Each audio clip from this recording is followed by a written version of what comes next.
Professor ইউনূসের পাশে আমরা থাকবো ততক্ষণ পর্যন্ত, যতক্ষণ পর্যন্ত তিনি নতুন বাংলাদেশ গড়ার প্রত্যাশা নিয়ে কাজ করবে। একটি বিষয় বলে রাখছি সব দলের উদ্দেশ্যে, সবার উদ্দেশ্যে, সব স্টেক হোল্ডারের উদ্দেশ্যে, বিগত 15-16 বছরে বাংলাদেশে নির্বাচন হচ্ছে না। ভোটারদের পারসেপশন অনেকে বুঝতেই পারছে না। অনেকে মনে করছেন ভোট হলে আমি জিতবো, অনেকে মনে করছেন ভোট হলে আমি জিতবো, অমুকে মনে করছেন আমি জিতবো। অনেক কিছু এলোমেলো হয়ে যেতে পারে।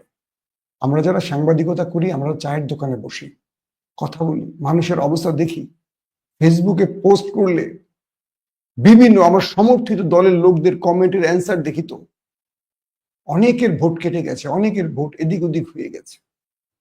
এটা ভোটই বোঝা যাবে।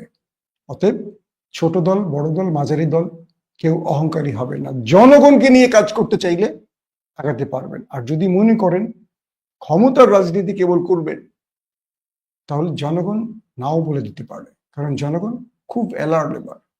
এতগুলো জীবনের বিনিময়, অন্তত্বের বিনিময়, পঙ্গুত্বের বিনিময়, জনগণ হয়তো আর ভুল সিদ্ধান্ত নেবে না। তার প্রধান পরীক্ষাটা আপনারা দেখলেন, প্রফেসর ইউনূসের পদত্যাগ শব্দটার সঙ্গে সঙ্গে পুরো বাংলাদেশ জেগে উঠেছে।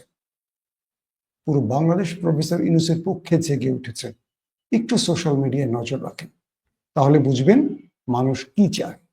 মানুষ তার বিবেক বুদ্ধিকে জাগ্রত করেছে। ঘুম ভেঙে যাচ্ছে দেশের মানুষের, তাদেরকে আর ঘুম পড়িয়ে রাখতে পারবেন না। প্রত্যেকে ভালো থাকবেন। আল্লাহ হাফিজ। ওপেন দাইস মানে সত্যকে সত্য বলা, মিথ্যেকে মিথ্যে বলা। আমরা শোনা কথা নয়, চোখে যা দেখি তাই বলি।